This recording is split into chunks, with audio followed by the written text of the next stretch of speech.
SMYRNA Tenn at points along the assembly line at Nissan Motor Co Ltd's largest U.S.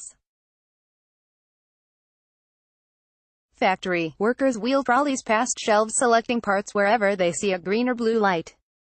Nissan calls the system Pick to the Light, and it helps workers get the right part for whichever of 6 different vehicles built at the plant, according to Ryan Fulkerson, director of new model engineering, during a walk along the line. No matter which model comes down the line, the right parts are waiting for it, said Fulkerson. Designing assembly lines to build more than one type of vehicle dates back decades. But the ability to shift production from one type of vehicle to another is now proving vital for an automotive industry coping with multiple challenges.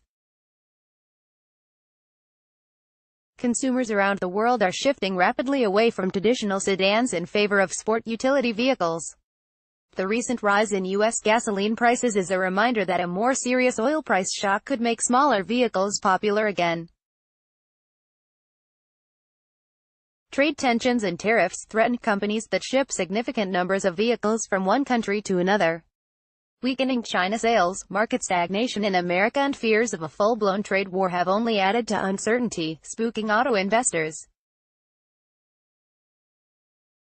Nissan and rival Japanese automakers Honda Motor Co Ltd 7267T and Toyota Motor Corp 7203T have been the best at flexible manufacturing, auto experts and industry executives said.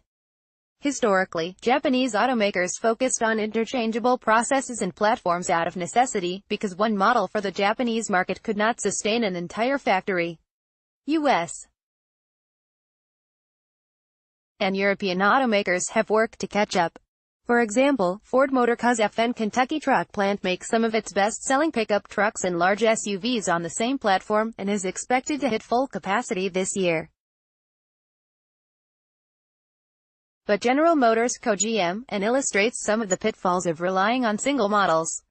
While the number one automaker's U.S. plants producing popular pickup trucks are running around the clock to meet demand, others that make a single car model are running well below capacity. At the GM plant in Lordstown, Ohio, workers make only the Cruise compact sedan, which has suffered a 26.5% sales decline this year through September. The plant is running a little over 30% capacity on one shift. We continuously look at our global operations to find ways to drive greater efficiency and capacity utilization, GM said in a statement. Workers at Lordstown are campaigning for GM to build another vehicle at the plant to make it viable. The UAW has consolidated 2 locals at the facility to simplify the negotiating process. It also has agreed to allow outsourcing of some non-production jobs and work to significantly improve quality. Dave Green, UAW Local 1112 president, said his members are on edge. We're doing all we can to be competitive, Green said. We know that if we can't compete, we're out of business. Using one assembly line to build a variety of different body styles requires careful coordination that starts with the engineers who design the vehicles, and extends to the construction of the tools used to weld and assemble them. Honda's assembly factory in Greensburg, Indiana started operation in 2008 building Civic sedans, and later a small sedan for the Acura brand.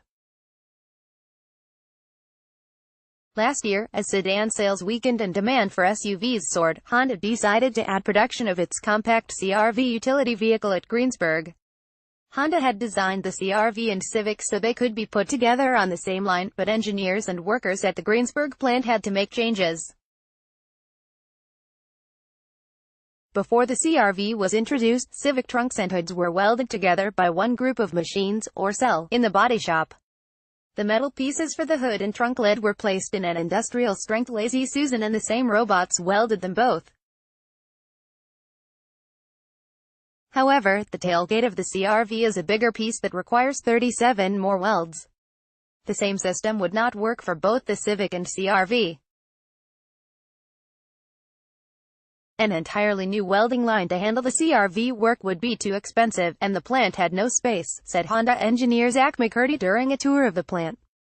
Instead, McCurdy and other engineers separated the hood welding line from the Civic trunk and CRV tailgate welding system, reusing many of the robots.